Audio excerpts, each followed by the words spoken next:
स्वामी जी महाराज की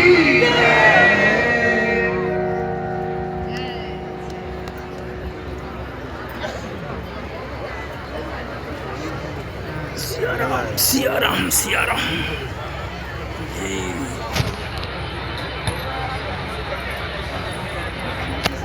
नीचे रहने लौकी न छोड़े आगे बनियो विक्रु से आगे हो श्रीमन नारायण नारायण नारायण।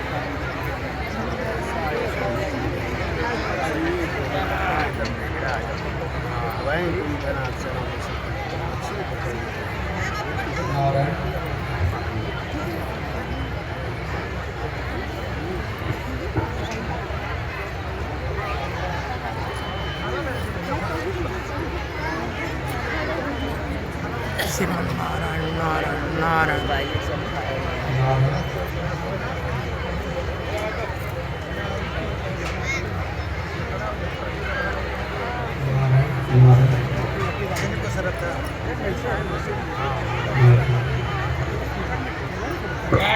नारायण नारायण नारायण नारायण।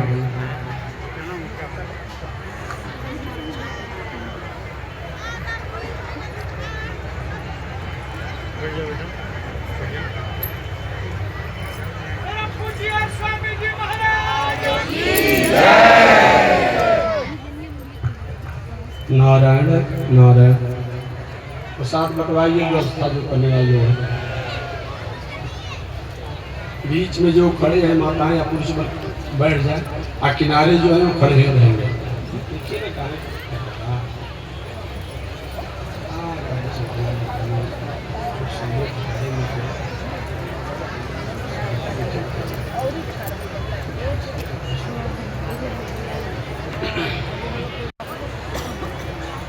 बोलिए श्री लक्ष्मी नारायण भगवान की। श्रीमन नारायण लक्ष्मी नारायण श्रीमन नारायण लक्ष्मी नारायण श्रीमन नारायण नारायण नारायण श्रीमन नारायण नारायण श्रीमन नारायण भवतारायण श्रीमन नारायण भवतारायण लक्ष्मी नारायण नारायण नारायण लक्ष्मी नारायण नारायण। बोलिए श्री लक्ष्मी नारायण भगवान की। अनंताचार्य कृपया वेदांत द्वयपारगम रामकृष्णान् सद्भक्तं विश्वक्सेन मुनिं भजे। काषायं यज्ञसूत्रं शुचिवपुषि तथा चौधपुण्ड्रं च बाले यस्यास्ते दक्षहस्ते कलिकुमति गिरीन्द्रेन्द्र वज्रं त्रिदण्डं संसाराग्नि प्रशान्त्यै मृतजलममलं दारुपात्रं पवित्रं श्रीविश्वक्सेनसूनुः पदकमलयुगं श्रेयसे संश्रयामि। लक्ष्मीनाथ समारम्भा नाथयामुनमध्यमा अस्मदाचार्यपर्यन्तां वन्दे गुरो परम्परां। नारायणाय विद्महे वासुदेवाय धीमहि तन्नो विष्णु प्रचोदयात्। महालक्ष्म्यै च विद्महे विष्णुपत्न्यै च धीमहि तन्नो लक्ष्मी प्रचोदयात् तन्नो लक्ष्मी प्रचोदयात्।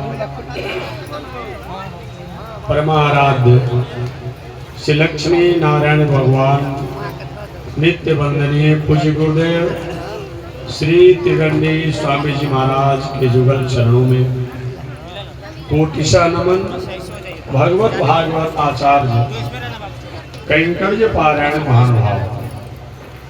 अभी आप जिनकी पावन कथा को श्रवण कर रहे थे, श्री त्रिदंडी स्वामी जी महाराज समाधि स्थल मंदिर के अध्यक्ष एवं श्री त्रिदंडी देवी समाधि स्थल मंदिर के संरक्षण में जितने भी मठ मंदिर हैं उनके अध्यक्ष तथा आरा बड़ी मठिया के पीठाधीश्वर जगत गुरु रामानुजाचार्य स्वामी अयोध्यानाथ जी द्वारा आपने कथा श्रवण किया। इनसे पहले कौन सुनाए थे?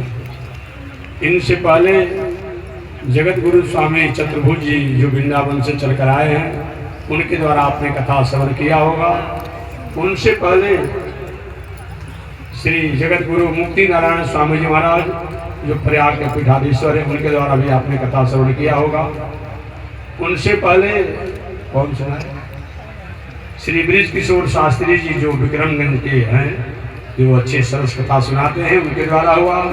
और उनसे पहले काशी वाराणसी से चलकर आए हुए श्री विश्वकांत शास्त्री जी द्वारा कथा आपने श्रवण किया होगा। उनसे पहले नौहट्टा बालू क्षेत्र से चलकर आए हुए श्री सुमेश शास्त्री जी द्वारा भी आपने कथा श्रवण किया होगा। और उनसे पहले श्रीधर शास्त्री जी आप कथा सुनाए होंगे। दो चार शब्दों को 2-4 मिनट में मैं भी निवेदन करूंगा आपके सामने।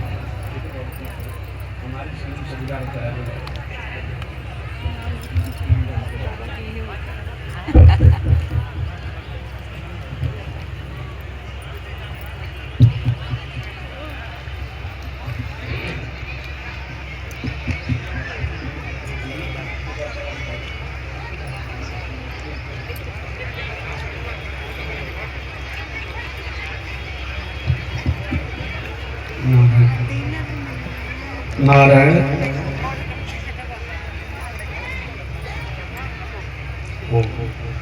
आज मैं प्रथम दिन जो निवेदन किया था,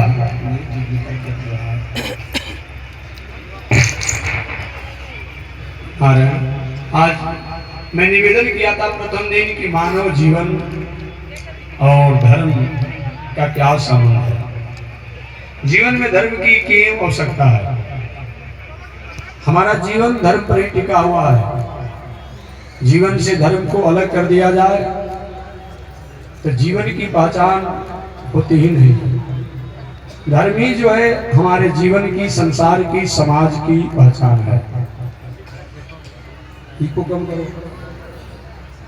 मैंने निवेदन किया कि माइक देखिए अभी थोड़ी अपने धर्म से आगे पीछे हो रहा है, तो बोलने वाले को, सेट करने वाले को, सुनने वाले को तीनों परेशान है। व्यवहारिक में उदाहरण एक जड़ की बात, एक जड़ जो है जब अपने धर्मों से थोड़ा सा पीछे हट जाता है तो तीनों आदमियों को परेशानी है। बोलने वाले को भी, बजाने वाले को भी वही परेशानी, कहाँ से भाई फाल्ट हो रहा है, और सुनने वाले को। एक व्यवहारिक उदाहरण मैंने दिया आपके सामने। लाइट हो, आपने सुंदर मकान में रहने की स्वभाव है, शौक है, और कहीं बीच में कहीं एक अचानक ट्यूबलाइट बॉल हो, एक फ्यूज हो जाता है, अपने धर्मों से हट गया, कितनी परेशानी होती है।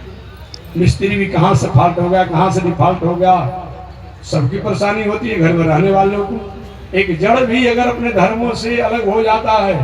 अभी हम लोग 2 दिन पहले गए थे, जा रहे थे मंदिर घूमने के लिए, दर्शन करने के लिए। रास्ते में गाड़ी थोड़ी सी अपनी जगह पर रुक गई। अब समझिए जाने वाले को, चलाने वाले को, मिस्त्री को सब परेशानी हो जाती है।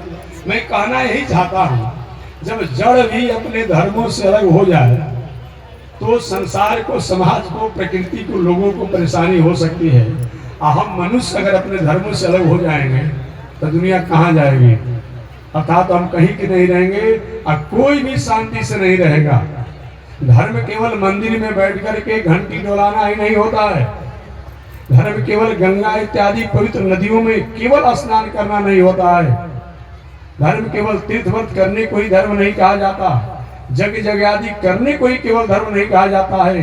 जग जगादि इसलिए करना चाहिए, इसके द्वारा हम कहीं न कहीं ट्रेनिंग ऑफिस में जाकर के हम जब एक्सपीरियंस को प्राप्त करेंगे तो हमारा जीवन चाहे घर में रहे व जगशाला में रहे, चाहे तीर्थ में रहें, वहाँ कहीं अपना व्यापार करते रहें, चाहे हम नौकरी करते रहें, हमारा दिल दिमाग मन बुद्धि चीज कहीं भटके नहीं, इसके लिए हमें मंदिर में जाना ही चाहिए। हमें गंगा इत्यादि पवित्र नदियों में स्नान करना ही चाहिए, हमें तीर्थ व्रत करना ही चाहिए, इसीलिए हमें योग साधना भी करना है। लेकिन अगर कहीं हमने धर्म से अलग हो गए तो जीवन की कोई पहचान नहीं होती है। नीतिकारों ने कहा आहार निद्रा भय मैथुनम च समान में पशुभे नराणाम। केवल भोजन करना, केवल संतानोत्पत्ति करना, ये हमारी केवल पहचान नहीं है। भोजन तो अनेक जीव जंतु करते रहते हैं, रात को रात नहीं समझे, दिन को दिन नहीं समझते हैं, खाते ही रहते हैं। सोने वाले अजगर सांप हमेशा सोए ही रहता है, वही हमारी पहचान है।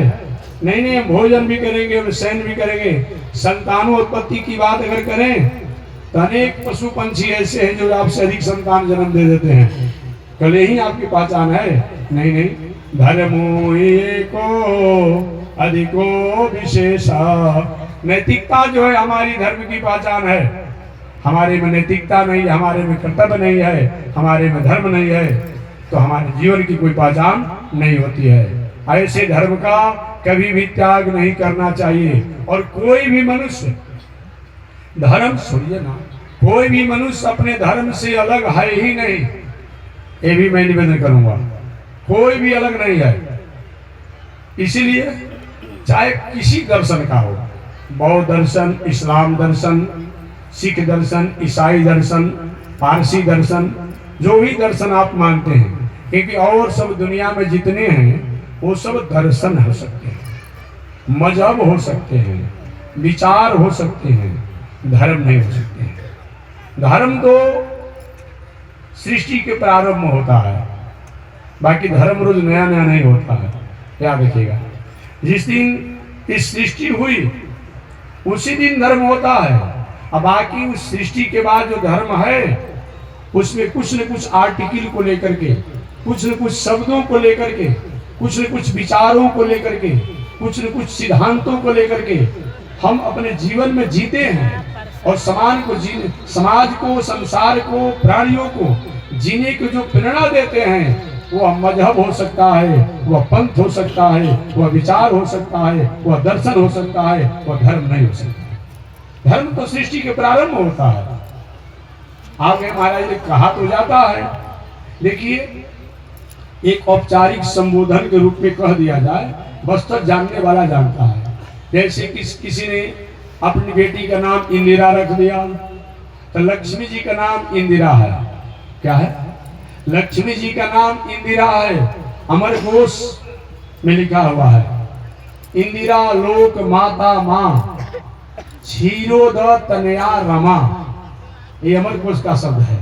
लक्ष्मी जी का ये सब नाम बताया गया है। इंदिरा लोक माता माँ क्षीरोद तनया रमा।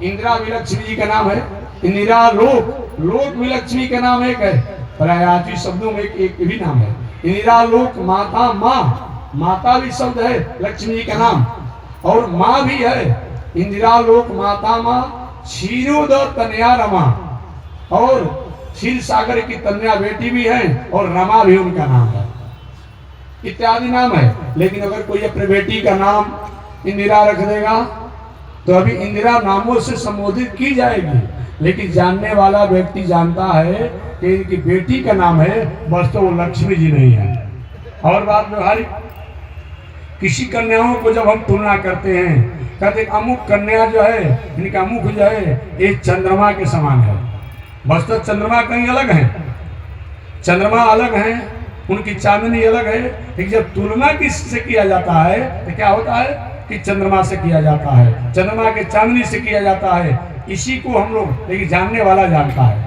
तो कभी कभी आपने सुना होगा किसी संत को, महात्मा को, गुरु को, ज्ञानी को भगवान शब्दों से संबोधित किया जाता है। बस तो भगवान जो है एक आदरणीय शब्द है, जो उपकार करने में भगवान के समान हो, जो ज्ञान देकर के समाज को सत्पथ पर लगाता हो, जो सदाचार में भगवान के समान हो, जो पुरुषार्थ करने में भगवान के समान हो, उसको भी भगवान और भगवान शब्दों से संबोधित किया जाता है। ये अनादिकाल की परंपरा है। बस तो भगवान अलग होते हैं और जो संबोधित किया जाता है वो अलग होता है, क्योंकि संबोधित करने वाला व्यक्ति भगवान नहीं हो सकता है, वह भगवान के समान उनको संबोधित किया जा सकता है। जैसे नीतिकारों ने कहा है, शास्त्र में लिखा गया है कि स्त्रियों के लिए पति जो है गुरु हैं, ऐसा शास्त्र में आया है। स्त्रियों के लिए पति गुरु हैं।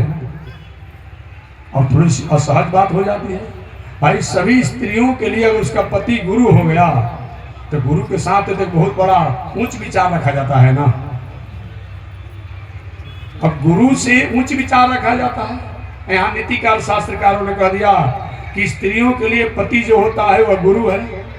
अगर स्त्री अपने पति को गुरु जैसा उच्च विचारों से अगर अपने व्यवहारों को रखे तो क्या सृष्टि का विस्तार होगा? नहीं होगा, सृष्टि का विस्तार नहीं होगा। यहाँ तो शास्त्र कहता है, इसका मतलब ये है कि जैसे गुरु के प्रति हमें आदर की भावना होती है, वैसे ही पति के प्रति होना चाहिए। यहाँ आदर के लिए है, न कि अब गुरु के सामने से मंत्र लीजिए, अब विवाह शादी करके महाराज आप तो गुरु हैं तो मैं आपको कल हाथे जुड़कर रह जाऊंगा। तो सृष्टि का विस्तार कैसे होगा? सृष्टि का विस्तार कैसे होगा? तो शास्त्रों की बातों को रितंबरा बुद्धि से, प्रज्ञ बुद्धि से, विज्ञ बुद्धि से समझना पड़ेगा। अन्यथा कभी कभी शास्त्रों को नहीं जानने के कारण हम कहीं भ्रमित हो जाते हैं, और वेद भगवान भी ऐसे लोगों से डरते हैं कि हमारे अर्थ को कहीं अनर्थ मत कर दे। वेदार्थो निश्चितव्य स्मृति इतिहास पुराण।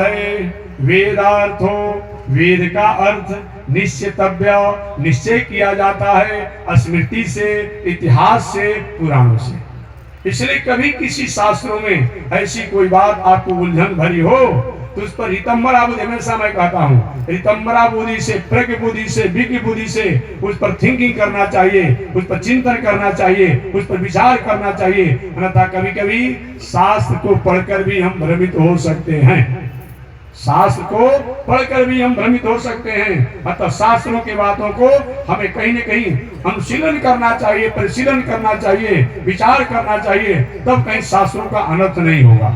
आज यही तो कारण है। मैं एक दिन कहा था, आज कुछ महानुभावों द्वारा, कुछ सज्जन पुरुषों द्वारा मनु स्मृति के वाक्यों को नहीं समझने के कारण, वेदों के वाक्यों को नहीं समझने के कारण, उसकी रितंबरा भाषा को नहीं समझने के कारण, रामायण की भाषा को नहीं समझने के कारण, मानस की भाषा नहीं समझने के कारण, कहीं और महाभारत इत्यादि की भाषा नहीं समझने के कारण, कहीं वाल्मीकि रामायण गीता की भाषा नहीं समझने के कारण, उस पर कहीं न कहीं उनको पढ़ करके उनके मन में उदासी हो जाती है। और मन में इतनी उदासी हो जाती है कि कभी कभी लोग तो उन ग्रंथों को फाड़ने लगते हैं, जलाने लगते हैं, फेंकने लगते हैं, अनेक प्रकार से उसके साथ व्यवहार करते हैं। बस ऐसा होना उन महानुभावों द्वारा उपयुक्त नहीं समझ में आता है। आपको किसी साधारण, आप पढ़े लिखे आदमी को समझे, कोई बात नहीं समझता है, बार बार उसको पढ़ता है, पढ़ करके चिंतन करता है, अपने से समझ में नहीं आता है, एक दूसरे से उसका अर्थ पूछता है, उसकी व्याख्या समझता है। ऐसे भी किसी शास्त्रों में केवल शब्दों से अगर हम अर्थ कर देंगे तो कभी कभी हम भ्रमित हो सकते हैं। शब्दों से केवल अर्थ नहीं किया जाएगा, जैसा प्रकरण होगा उसके अनुसार उस शब्द का अर्थ समझा जाता है, अर्थ किया जाता है। पर एक केवल कहा जाए कि शब्दों से अर्थ किया जाए, लेकिन मैंने बताया था कहीं पर कि श्रीमद् वाल्मीकि रामायण में एक बहुत बड़े उच्च कोटि के अनुभवी मौलाना साहब थे, पुराने थे। उनके मन में आया, मैं जो वैदिक परंपरा के जो अधिकारी हैं, संत महात्मा पीठाधीश्वर महंत, उनको उन्हीं के शब्दों द्वारा थोड़ा समय असहज कर दूंगा, चंचल कर दूंगा। वो मौलाना साहब ने कहा, हुजूर आप लोग तो कहते हैं कि हम हिंसा अहिंसा के पुजारी हैं, लेकिन आपके धर्म शास्त्रों में जिसको आप आदर देते हैं वो राम जी के बारे में लिखा हुआ है कि राम जी भी खाते थे। उन्होंने कहा, मौलाना जी ने, खाते थे, मांस खाते थे, और जो आज पेय पदार्थ कहते हैं, जिस कहने में थोड़ा हमको संकोच हो जाता है, लेकिन कथा के रूप में कहना पड़ता है, जिसको आप तरल पदार्थ कहते हैं, जहाँ मधुशाला में जाकर थोड़ा सा अपना स्थिति में हो जाते हैं। महाराज जी का ग्रंथों में लिखा हुआ है। मौलाना साहब ने कहा और सब लोग हैरान हो गए, भाई ऐसा कैसे लिखा हुआ है? एक ऐसा नहीं, आर्ष ग्रंथ आदि कवि द्वारा आदि काव्य जो है वो वाल्मीकि रामायण जो है उसमें लिखा हुआ है। मौलाना साहब एक अच्छे अनुभवी थे। देखिए जैसे आप लोग में चतुर्वेदी होते हैं, द्विवेदी होते हैं, त्रिवेदी होते हैं, उसी प्रकार उनमें भी होते हैं। जैसे जिसकी अनुभव होता है मौलाना में, इस्लाम दर्शन में, उनको भी वो अपने में अपना टाइटल बनाए हुए हैं। ये बात समझ लीजिएगा।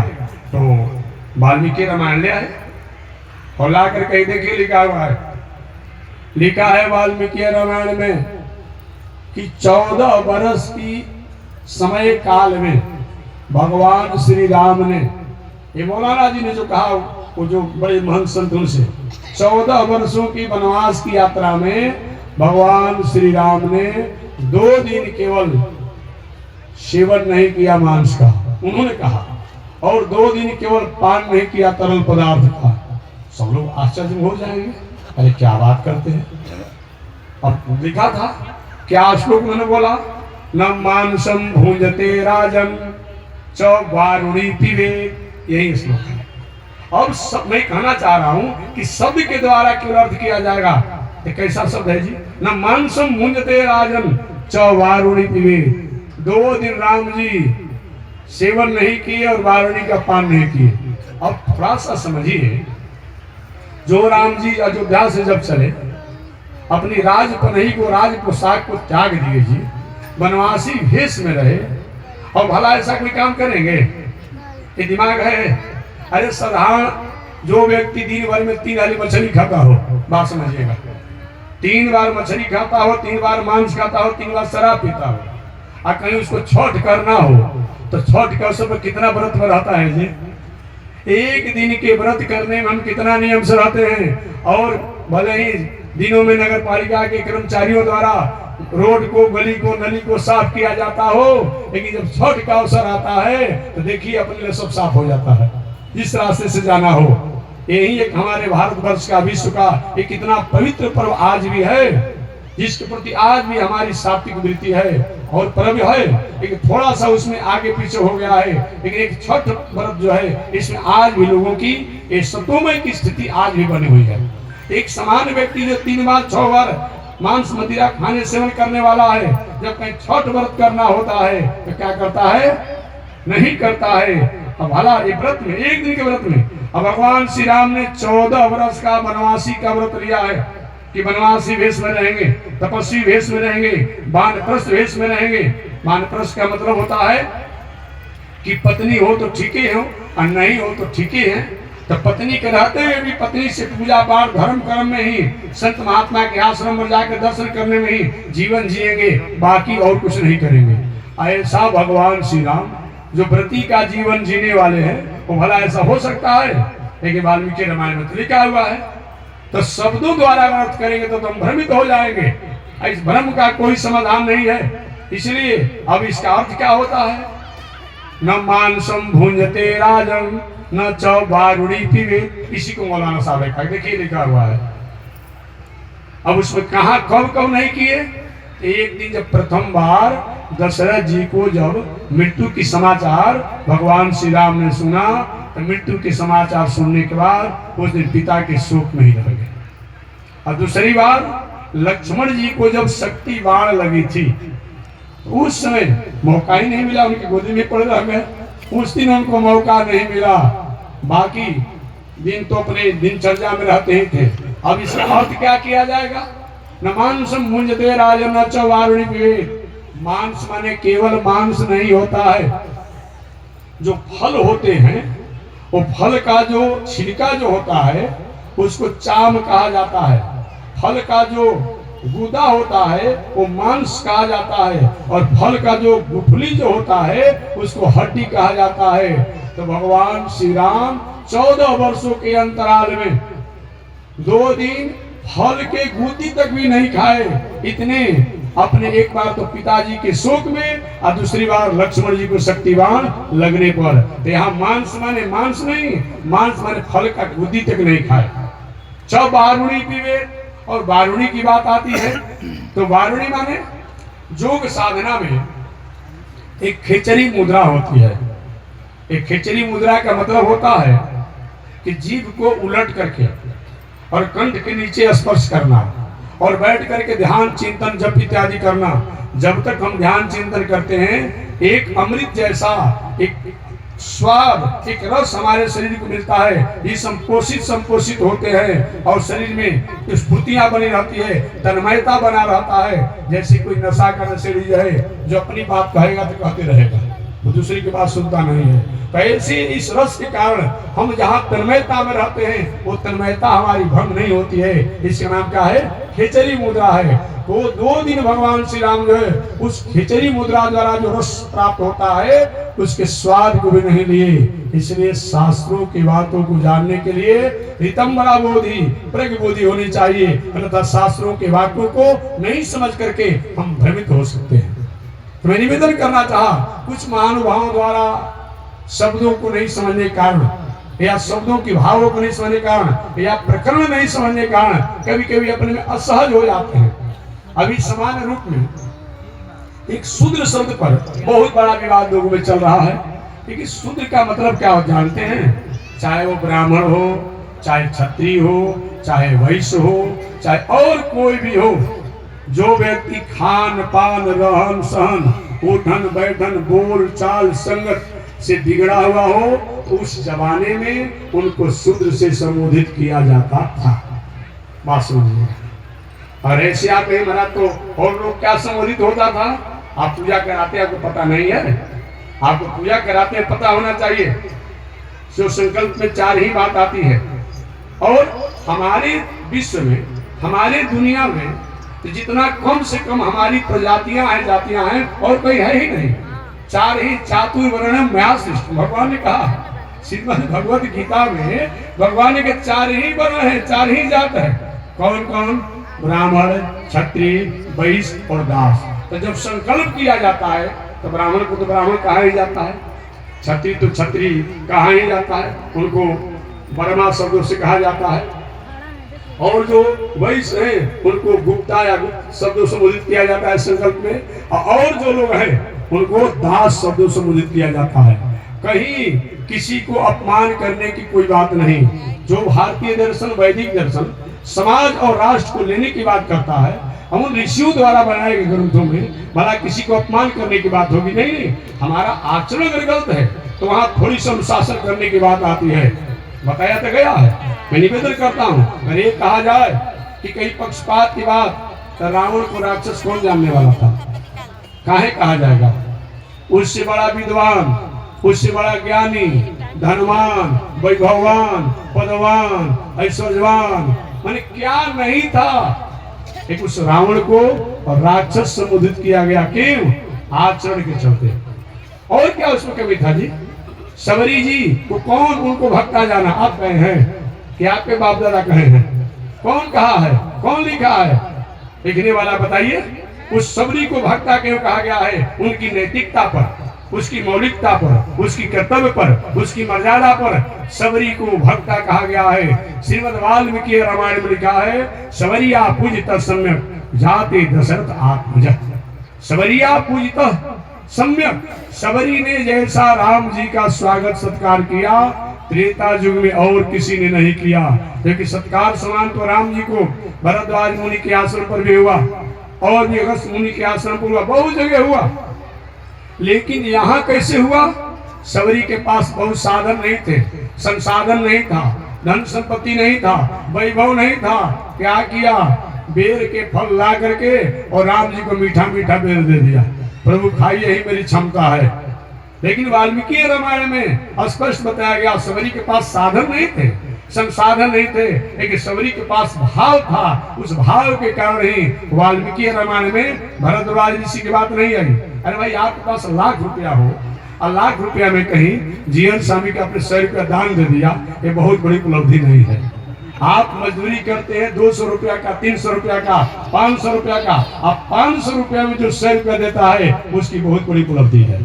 बात समझिए कि आपके पास अगर लाख रुपया हो 100 रुपया दे दिए, कोई बड़ी बात नहीं है। लेकिन अगर किसी के पास 500 रुपया की मजदूरी हो और उसमें 100 रुपया कहीं देता है, उसका बहुत बड़ा महत्व है। भरद्वाज ऋषि अपनी साधना का प्रदर्शन किया। वाल्मीकि रामायण पढ़ेंगे, आप मानस पढ़ेंगे, और भी ऋषि लोगों ने जब भगवान श्री राम उन लोग के आश्रम पर गए तो अपने अपनी साधना का प्रदर्शन किए, साधना का प्रदर्शन किए। उस साधना के द्वारा, अष्टसिद्धियों के द्वारा बहुत कुछ सेवा सत्कार किए।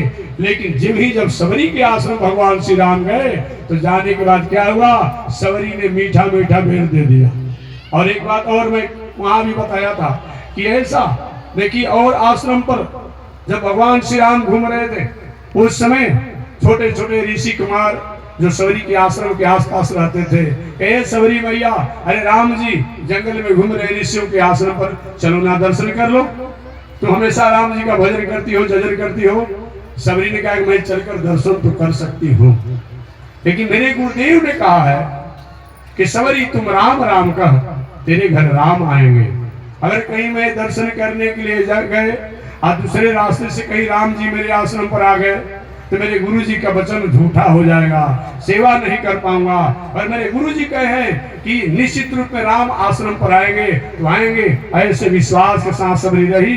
प्रणाम क्या हुआ, राम जी को ऋषियों के आश्रम को संचित करते हुए और सबरी के आश्रम पर आना पड़ा। यही व्यक्तित्व का मतलब होता है। तो मैं निवेदन करना चाह रहा था कि शब्दों में किसी प्रकार की थोड़ी सी आपको कहीं उदासी समझ में आती हो, उसको कहीं न कहीं आप समझिए कि प्रकरण के अनुसार इसका क्या अर्थ होगा। केवल शब्दों द्वारा आप अर्थ मत कीजिए, और शब्दों द्वारा अर्थ करेंगे जीवन बीत जाएगा, मन की उदासी और मन में चंचलता आपका समाप्त नहीं होगा। ऐसे हमारा राष्ट्र, हमारा विश्व, हमारा धर्म, हमारा शास्त्र मानव मात्र की बात करता है। कभी हमने नहीं कहा है, कभी नहीं सुने होंगे कि हमारा कल्याण हो। हम क्या नारा देते हैं, विश्व का कल्याण। हम विश्व की कल्याण की भावना करते हैं, क्योंकि विश्व का जब कल्याण होगा उसमें हमारा भी कल्याण हो जाएगा। और प्राणियों में सद्भावना हो। मैं केवल अपने बात नहीं कि जो संत महात्मा हो उन्हीं में सद्भावना की बात करते हैं, प्राणियों में सद्भावना हो। आप कभी सुनिए, कभी जानिए, तब तो होगा। ऐसा कोई बात कोई कहने वाला हो तो ऐसे कोई हो सकता है।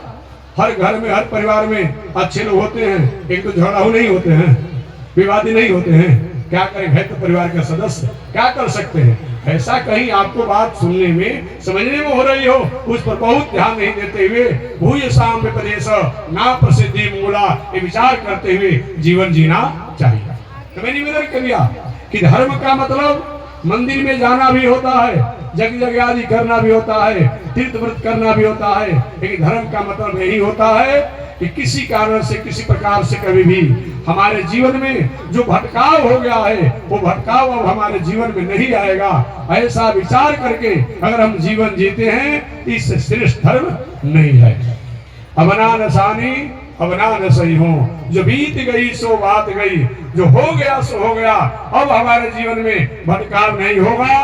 उसको संत ही माना जाता है, उसको ज्ञानी ही माना जाता है, उसको आदर ही की पात्र से समझा जाता है। यही धर्म है। वह धर्म के 10 लक्षण बताए गए हैं, इसी की व्याख्या चल रही है। वह धर्म के 10 लक्षण बताए गए हैं, जिस लक्षण के द्वारा हमारी आपकी पहचान होती है। वह 10 लक्षण कौन है? धृति, क्षमा, दमो, अस्तेयम, शौच, इंद्रिय निग्रह। सबसे पहले धृति, धैर्य। विषम से विषम परिस्थितियों के आने के बाद भी अच्छे कर्मों का त्याग नहीं करना, बुरे कर्मों की तरफ पैर नहीं बढ़ाना, ये धार्मिक व्यक्ति की पहचान है। यही पहचान होनी चाहिए। आपने राजा नल और दमयंती की कथा पढ़ा होगा, कहीं पढ़ने का मौका मिला होगा तो। राजा नल जुआ इत्यादि के द्वारा अपने सर्वस्व हार गए थे, कुछ बचा नहीं था। धन्य है दमयंती जो पुनः अपने स्वरूप और अपनी मर्यादा के कारण अपने पति और अपने स्वरूप की रक्षा किया। ऐसे जीवन में विषम परिस्थितियां कहीं आती हो, उसमें घबराना नहीं है। हाँ, अगर हमारे जीवन में कहीं बहुत बड़ा स्थिति आती हो विकास की, उसमें कहीं उतावलापन नहीं होना है, कहीं अहंकार नहीं करना। ये क्या है? धार्मिक व्यक्ति की प्रथम पहचान है। धृति, क्षमा। एक और उदाहरण मैं दे दूं महाभारत का। महाभारत में आया है कितना बड़ा धृति का महत्व होता है। भगवान श्री कृष्ण का नाम सुने होंगे आज तो उन पर भी लोग कुछ लोग टीका टिप्पणी करना शुरू कर दिया। कुछ लोग कहते हैं कि वो तो वसुदेव नंदन है, देवकी नंदन है, जसोदा नंदन है, नंद नंदन है। अरे भाई, चाहे वो नंद नंदन बन जाए, वसुदेव नंदन बन जाए, देवकी नंदन बन जाए, तो क्या मतलब होता है? ये बताइए कि सोना अगर किसी चोर के हाथों में हो जाए, क्या उसका मूल्य कम हो जाता है? सोना किसी संत के हाथों में हो जाए तो क्या उसका मूल्य अधिक बढ़ जाएगा? सोना का मूल्य सोना ही जैसा रहेगा। अगर वही सोना कहीं संत के हाथों में रहेगा और संत के गले में रहता है तो थोड़ी उसकी एक अच्छा अपने आप प्रतिष्ठा रहती है, और वही सोना किसी अपराधी के गले में रहता है तो लोग कहते हो न हो कहीं अपराध करके छीन करके भागा होगा। बस इतना ही बात है। लेकिन सोना का जो मूल्य है वो सोना ही जैसा रहेगा। बात समझिएगा। चाहे वह किसी एक सोना के व्यवसायी के पास हो, चाहे किसी के संत के पास हो, चाहे भगवान के गले में लगा हुआ हो, सोना का मूल्य तो सोना ही जैसा रहेगा। वह भगवान, चाहे वह भगवान के रूप में रहे, चाहे किसी का बेटा बन जाए, किसी का भाई बन जाए, या किसी का शत्रु ही बन जाए, तो भगवान की भगवान ही रहेंगे। वो कृष्ण दूसरा कोई नहीं है। ईश नारायण श्रीमान क्षीरारव निकेतन नाग पर्यंक मुसृज्य यागतो मथुरापुरे। तो दूसरा कोई नहीं है। जो सतयुग में सृष्टि के प्रारंभ में वही कृष्ण, वह नारायण के नामों से जाने जाते हैं। उन्हें नारायण कहा जाता है। ईश नारायण श्रीमान। वही जब त्रेता युग आता है तो त्रेता युग में वही राम के नामों से जाने जाते हैं, और वही जब द्वापर युग होता है तो कृष्ण के नामों से जाने जाते हैं, और वही जब कलयुग आता है तो कलयुग में कल की अवतार और कोई कोई अवतार आचार्य के रूप में होकर इस संसार का उद्धार करते हैं। इसलिए भगवान तो भगवान हैं, चाहे वह रामावतार में आए, नारायण अवतार में आए, चाहे कृष्ण अवतार में आए या कल्कि अवतार में आए, वह नारायण तो नारायण है, उनका अपना स्वरूप रहता ही है। तो मैं निवेदन करना चाह रहा था भगवान श्री कृष्ण के जीवन में कितनी विषम परिस्थितियां आई, क्या आपने याद नहीं किया है? कल भी मैंने याद दिलाया था आपको। जन्म लेते ही उनको मथुरा छोड़कर जाना पड़ा। जन्म लिए और जन्म लेते ही भला होता है जी कि लड़का जन्म लेते ही बोलने लगेगा? नहीं। और वो जन्म लेते ही ऐसा नहीं हुए। तमद्भुतम बालकम मुजेक्षणम चतुर्भुजम शंखदारुदायुधम श्रीवत्स लक्ष्मणं गलशोभिकौस्तुभं पीतांबरम सांद्रपयोदशोभवम महारवै दुर्ज किरीटी कुंडल दीप्सा परिशक्त साहित्य कुंतलम उद्याम कांचंगद कंकणादिभेद विरोचमानम वसुदेव ऐच्छत। ये कौन है? तम अद्भुतम बालकम मुजेक्षणम। वह बालक कौन है? ये अद्भुत बालक है। क्या अद्भुत बालक है? नारायण कहलाने वाले, बैकुंठ में रहने वाले नंद जी, जसोदा जी, देवकी जी, वसुदेव जी की तपस्या को सफलीभूत करने के लिए आज जेल में प्रकट हुए हैं। तम अद्भुतम बालक अम्बुजेक्षणम। ऐसा है बालक हैं जिनका नेत्र जो है कमल के फूल के समान है, मृगा के नेत्र के समान है। ये जन्म लेते ही कि हे पिताजी वसुदेव जी, हे माता देवकी जी, अगर आप लोग को भय है, आप लोग डरते होंगे कंस से, तब हमको डर नहीं है। हमको डर नहीं है। जिनके भृकुटी विलास के थोड़ी सी तिरछा होने से दुनिया में महाप्रलय हो जाता है, वो क्या कोई करेगा जी? लव निमेष परिमाण जुगा वर्ष कोटि शत चंद्र भज सिन रे मन राम को कालु जासु को दंड।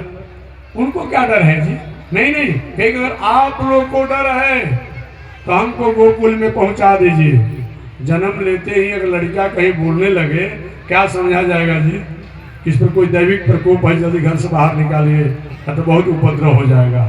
जन्म लेते ही बोलने लगे।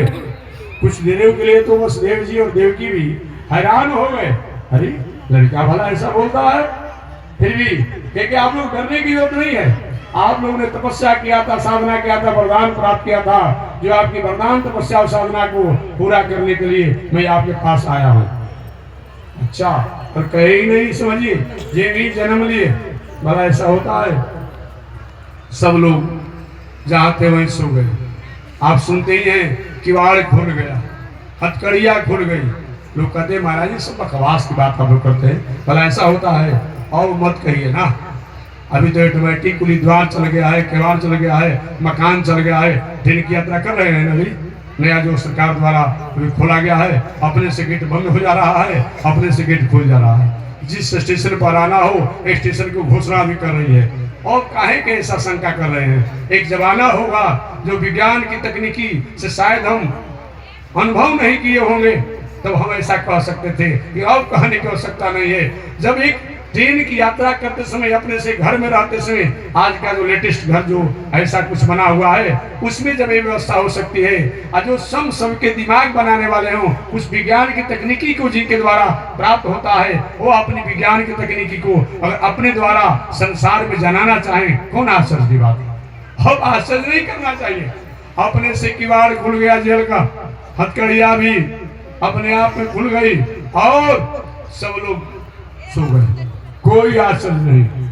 जमुना पार गए और पार जाकर के जसोदा जी की आंचल में हमारे वसुदेव जी ने उनको सुला दिया। ये भी कोई आश्चर्य की बात नहीं है। अरे भाई आज ही जो होता है, साधारण कभी किसी का ऑपरेशन होता है, कहाँ से टांग कर कहाँ पहुंचा दिया जाता है, किसी को पता नहीं चलता है। जसोदा जी को पता ही नहीं चला कि हमको कन्या हुई है और दूसरे जगह से बालक आ गया। एतबार की बात है। तो मैं निवेदन करना चाहा कि भगवान श्री कृष्ण जन्म लेते ही कितना परिस्थितियां विषम थी। जन्म लेते ही दूसरी जगह जाना पड़ा और 10वें दिन के हुए विषम परिस्थितियां राक्षसों द्वारा हुआ और कुछ बड़े होने पर अनेक राक्षसों से संग्राम करना पड़ा। चलिए वहां से समय आगे बढ़ा, मथुरा में आए और मथुरा में भी जब आए भगवान श्री कृष्ण लगभग 11 वर्षों तक गोकुल, ब्रज, वृंदावन इत्यादि में रहे और 14 वर्षों तक मथुरा में रहे।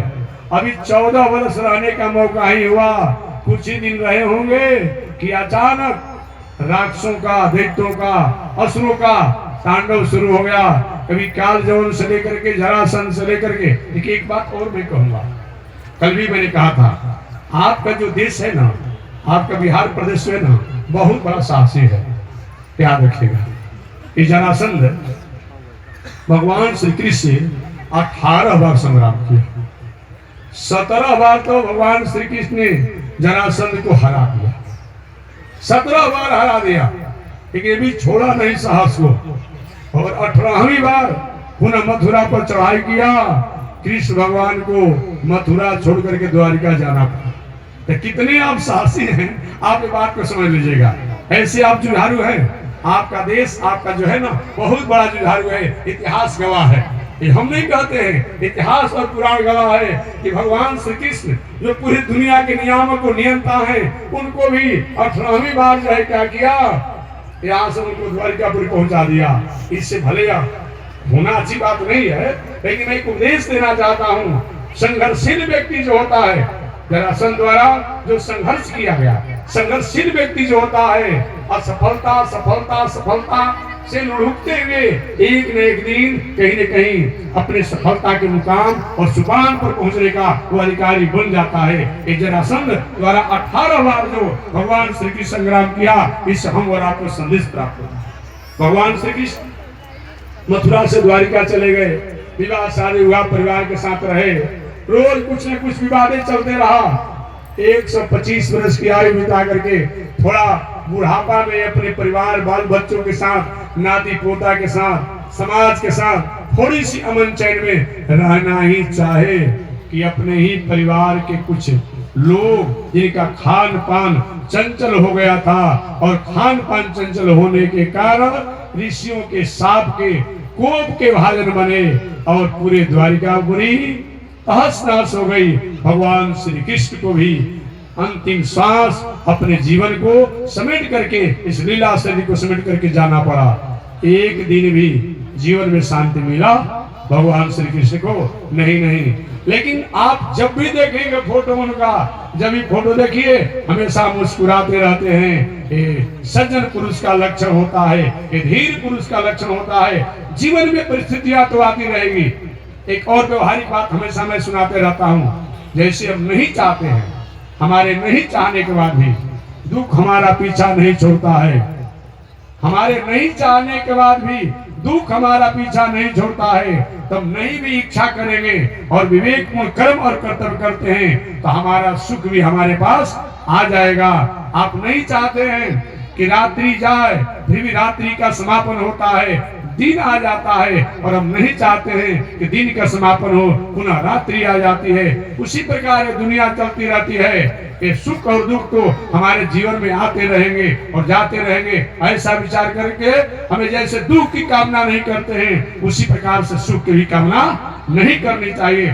जो होगा सीताराम सीताराम सीताराम कहिए और जाहि विधि राखे राम ताहि विधि रहिए। यही बात होना चाहिए।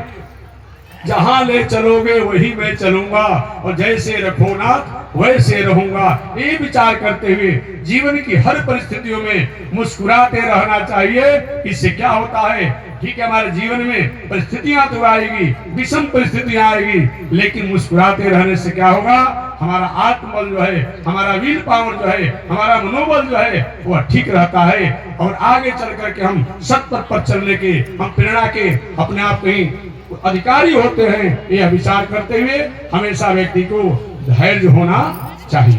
तो धार्मिक व्यक्ति का 10 को जो लक्षण बताया गया है उसमें सबसे प्रथम क्या है, धृति क्षमा दमो अस्तेयम शौचमिंद्री निग्रह धी विद्या सत्य क्रोधम दशकम धर्म लक्षणम। तो सबसे प्रथम धार्मिक व्यक्ति की पहचान है धृति। इस धृति की व्याख्या मैंने किया कि विषम से विषम परिस्थिति आने के बाद भी धैर्य को त्यागना नहीं है, अच्छे कर्मों को त्यागना नहीं है और बुरे कर्मों की तरफ पैर नहीं बढ़ाना है। ये धार्मिक व्यक्ति की प्रथम पहचान है। शेष और व्याख्या अगले दिन होगी। आज इसी के साथ वाणी विराम। एक बार भगवान का नाम है श्रीमन नारायण लक्ष्मी श्रीमन नारायण नारायण नारायण श्रीमन नारायण नारायण श्रीमन नारायण जगोधारायण श्रीमन नारायण जगोधारायण लक्ष्मी नारायण नारायण नारायण लक्ष्मी नारायण नारायण। आग लगी आकाश में लगे अंगार हो, आग लगी आकाश में बरसन लगे। संत नहीं होते जग में तो जल मरता संसार हो, संत नहीं होते जग में तो जल मरता संसार। श्रीमन नारायण नारायण नारायण श्रीमन नारायण नारायण। बोलिए श्री लक्ष्मी नारायण भगवान की। आज बसंत पंचमी है ना जी, आज बसंत पंचमी सरस्वती पूजा महामहोत्सव है। सरस्वती जी आज ही के दिन प्रकट हुई थी। एक तरह से उनका जन्मदिन भी है। सरस्वती देवी द्वारा जो भी होनहार हमारे पढ़ने वाले जो बालक हैं, बालिकाएं हैं, उनके लिए प्रेरणा प्राप्त होता है कि सरस्वती देवी देखिएगा, एक हाथ में वीणा है, वीणा ज्ञान का सूचक है, वीणा जो प्रेम का सूचक है, वीणा जो है आनंद का सूचक है, और एक हाथ में माला है। आपस में बोलते हैं ना सरस्वती जी का, कैसे बोलते हैं?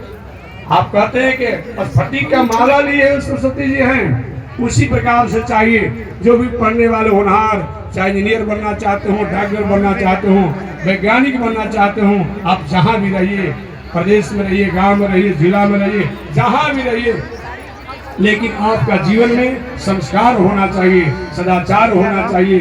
ये नहीं कि खान पान रहन सहन उठन बैठन अगर ठीक नहीं होगा तो चाहे कितना भी आपके पास शिक्षा हो जाएगा, लेकिन जीवन में आपको शांति नहीं रहेगा। और जीवन में जहाँ शांति नहीं, वहाँ मंगल की बात नहीं हो सकती है। इसलिए जीवन में हमें शांति के लिए और मंगल के लिए हमारा अपना संस्कार, संस्कृति और मर्यादा इस समय प्रकार से संवर्धन होना चाहिए। आज सरस्वती जी के पूजन महामहोत्सव वसंत पंचमी के पावन अवसर पर हम और आपको यह संदेश प्राप्त होता है। जय श्रीमन नारायण, जय श्रीमन।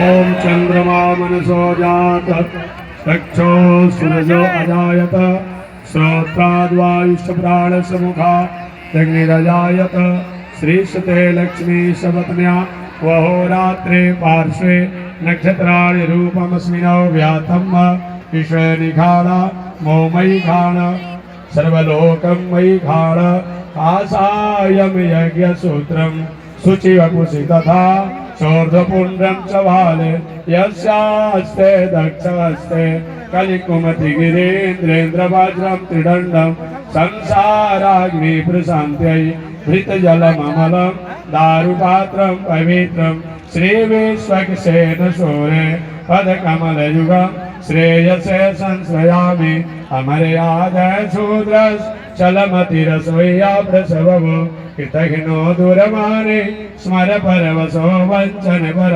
निशंसा पापेश कथमामितो दुर्गजलदे रपाराधुत्रीणस् तव परिचरेयं चरणयो। लक्ष्मी नारायण भगवान की, भास्कर भगवान रामानुजाचार्य स्वामी महाराज की, विश्वनाथ जगदाचार्य श्री त्रिदंडी स्वामी जी महाराज की। हरि ओम। शांति शांति शांति। बोलिए स्वामी जी महाराज की जय। स्वामी जी महाराज की जय।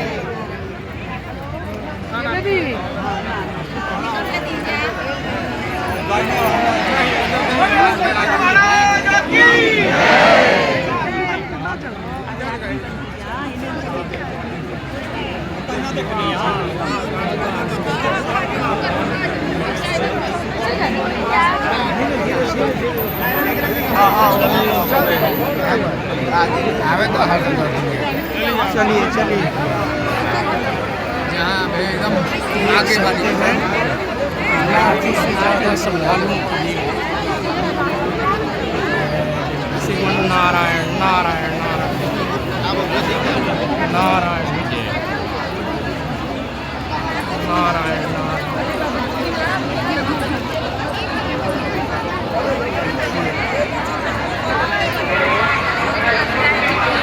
श्रद्धालु की संख्या इतने श्रद्धालु हैं कि बैठने की जगह नहीं है। लाखों श्रद्धालु आओ बाबा का प्रवचन सुनते हैं। श्रीमन नारायण नारायण नारायण नारायण।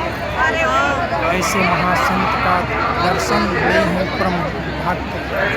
श्रीमन नारायण नारायण।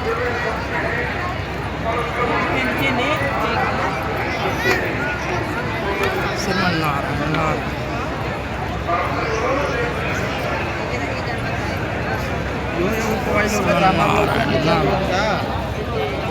भाग रहे तो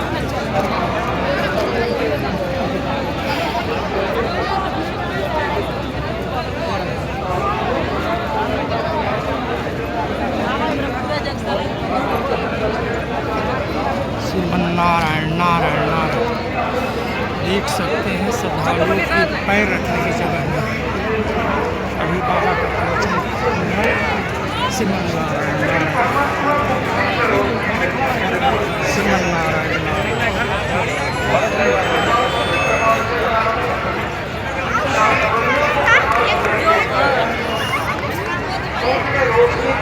जितने पंडाल में लोग बैठे थे उससे कहीं ज़्यादा खड़े होकर बाबा का प्रवचन का लाभ ले रहे थे। उनके अमृत वाणी से तृप्त हो रहे हैं। श्रीमन नारायण।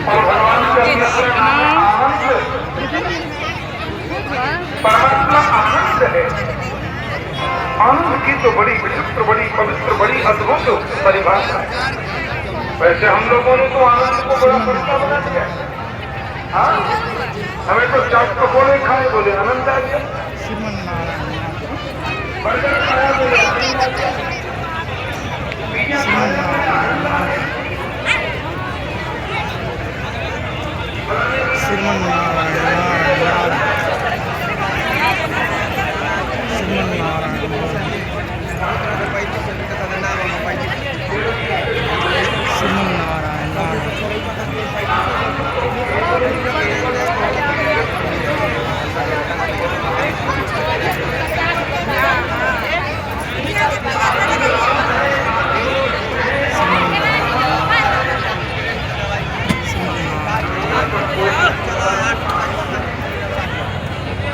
बस अब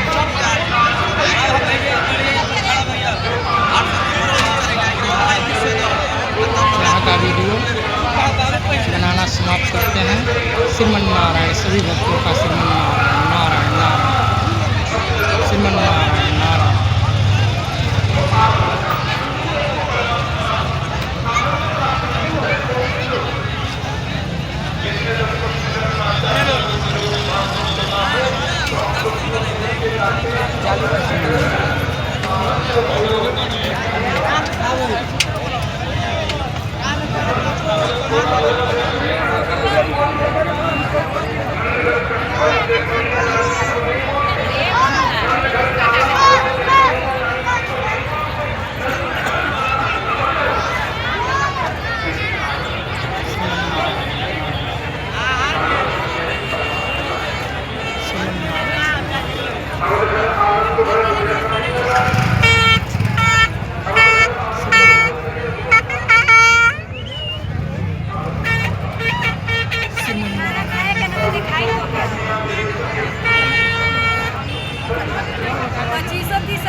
जर्नी से निकला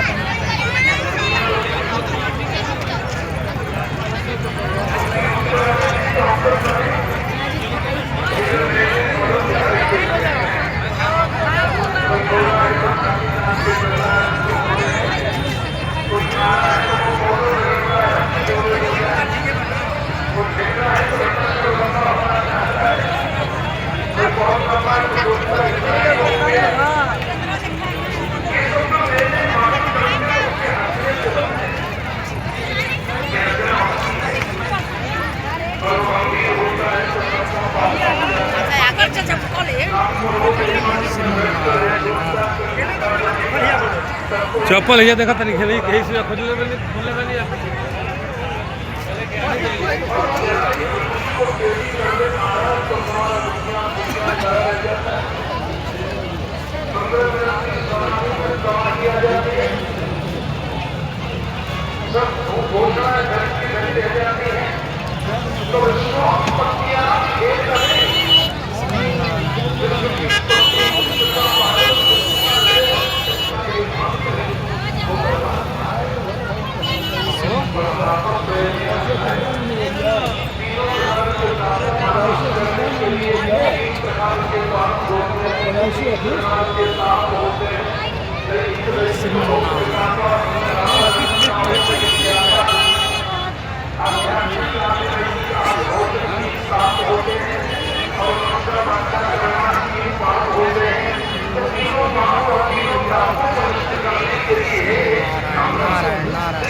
प्रेम से बोलिए जीयर स्वामी जी महाराज। महाराज की जय।